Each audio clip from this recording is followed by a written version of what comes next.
Indian என்று சொல்வோம் அந்த சொல்லி பெருமிதம். இந்தியன் என்று சொல்வோம் அந்த சொல்லி பெருமிதம் கொள்வோம். தீங்கற்ற தேசம் அழைக்க நம் கைகளை இணைத்துக் கொள்வோம்.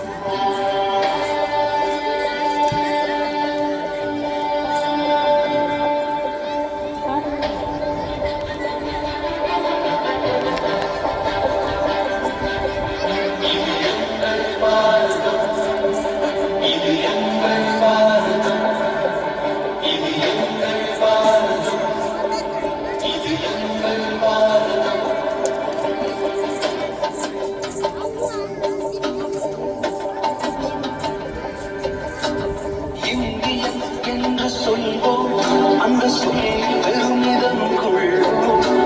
தீங்கற்ற தேசம் அழிக்க நம் கைகளை இணைத்துக் கொள்வோம். இந்தியன் என்று சொல்வோம் அந்த சொல்லி பெருமிதம் கொள்வோம். தீங்கற்ற தேசம் அழிக்க